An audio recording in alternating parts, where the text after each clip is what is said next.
Chapter 41, Building My Own Path. With camp behind me, I finally had the time and space to focus on something I actually care about. And let me tell you, it felt amazing. I started small, just simple stuff, a basic calculator, a to-do list, then I tried a website that could organize daily tasks with check boxes and reminders. It didn't look perfect at first, but I kept going. Every day I added something new. A button here, a color change there, a function that actually worked the way I wanted it to. No one was telling me what I could or couldn't do. No one was pushing me out after a week. I was in control now and I was proud of what I was creating. At the same time, I started getting ready for college. That still feels wild to say. I'm starting my favorite program in the fall, and honestly, I feel ready for it. I'm excited. This is a fresh start, a place where I can actually grow, meet people who share my interests, and belong for real. I've been checking out my class schedule, getting my supplies together, and making sure my stuff is all set up. I even made a list of my goals I wanted to hit by the semester starts, like building a personal experience,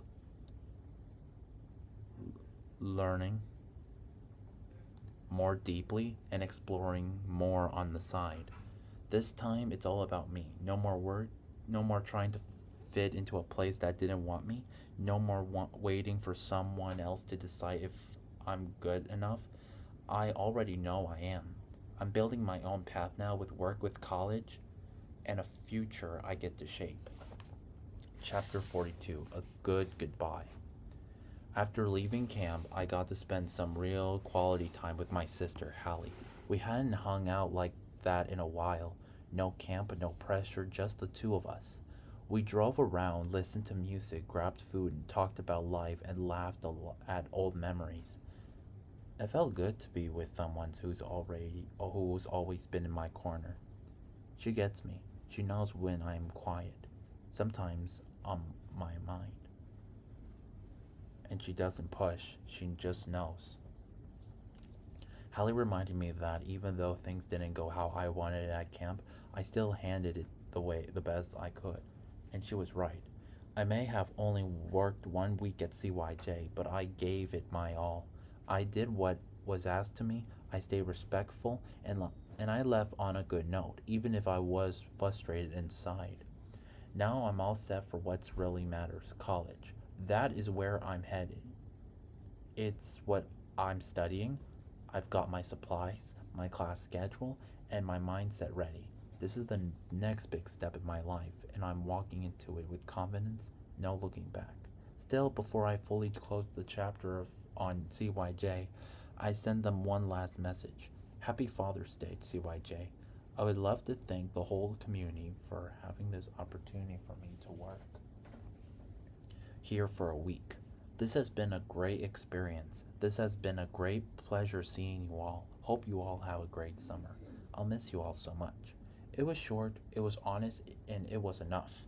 Oh, and just for the record, we didn't get ice cream like some people expected. We got canes, chicken toast, fries, the real deal.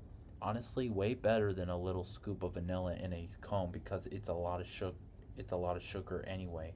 So yeah, maybe CYJ isn't part of my future, but that week is done. The goodbye was said, and I'm walking into the next chapter with my head held high, my sister by my side, and my eyes focused forward. Chapter 43, Farting and Blood Pressure. Okay, this might sound weird, but did you know farting can actually help reduce high blood pressure? Yeah, it's true. I read that passing gas can help release pressure inside your body. It might even be a good for your health. Who wouldn't have thought something so funny and kind of gross could be helpful? It made it made me think of my grandma. She has high blood pressure and we always worry about her staying healthy.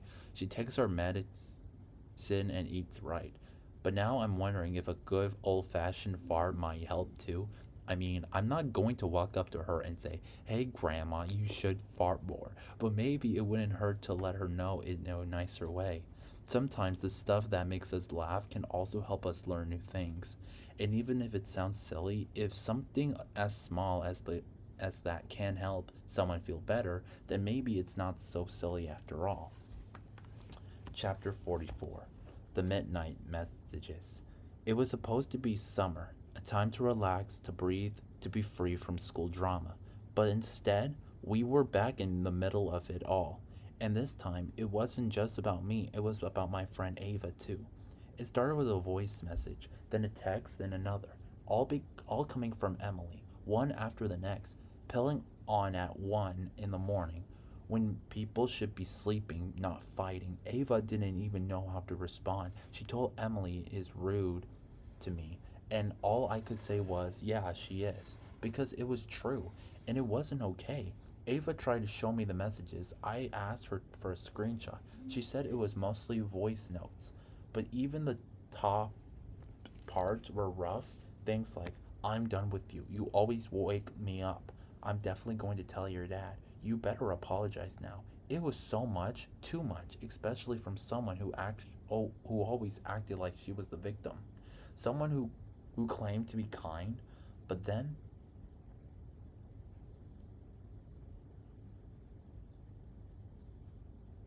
turned around and made people feel small. And it hit me hard because I've been through it too. Emily had already treated me badly so many times in culinary class, in the halls, with the sugar jokes, the chicken jokes, laughing in my face, bringing up my past, bossing me around, making everything about her. Now she was doing it to Ava, and it wasn't just about being woken up, it was control. It was guilt tripping.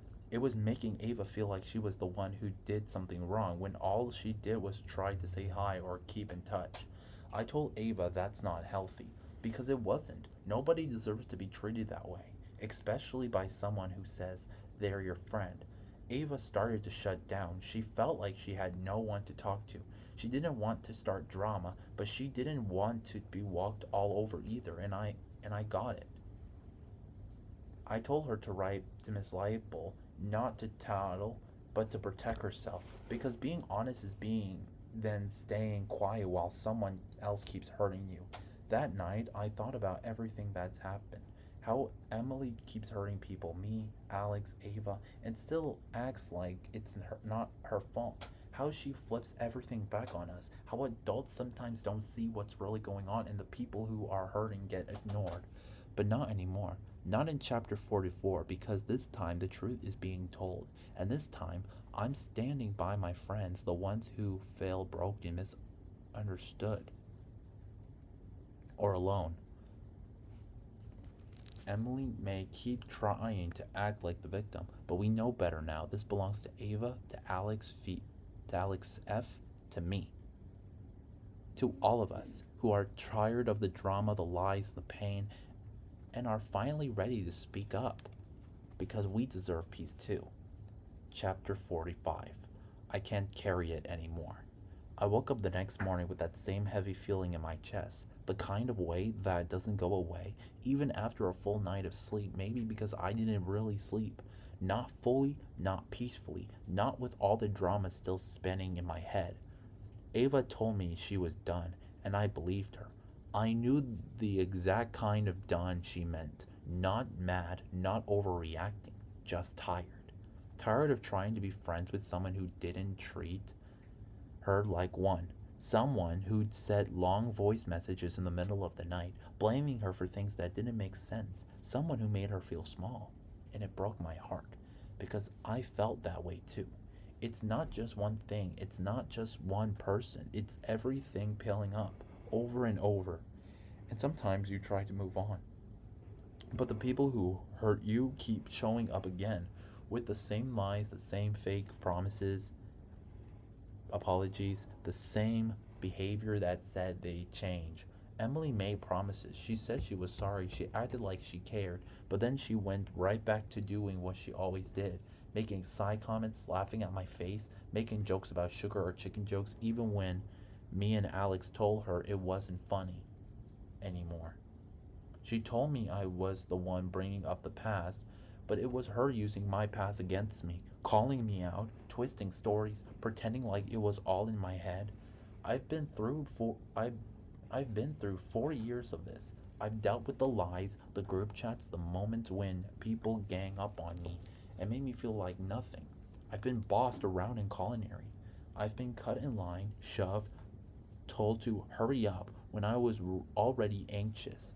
I've been laughed at when I was just trying to be myself, catching a football, being creative, trying to live with joy, and I had enough. In this past, I'm not going to pretend it's fine. I'm not going to hide how I feel or pretend people didn't hurt me when they did because I can't carry it anymore. It's too much and I matter too. I matter when I say something's wrong. I matter when I need space. I matter when I want to be treated with respect, even if others think I don't deserve it.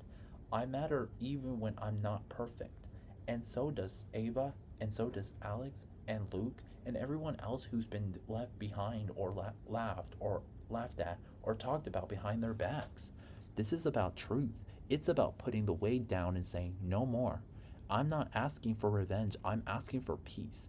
But peace can only happen when people take responsibility, real responsibility, and not just say I'm sorry to protect themselves. Until then, I'm done letting people walk all over me. This chapter is where I stop carrying the pain for everyone else. It's where I start protecting myself too, because I deserve better.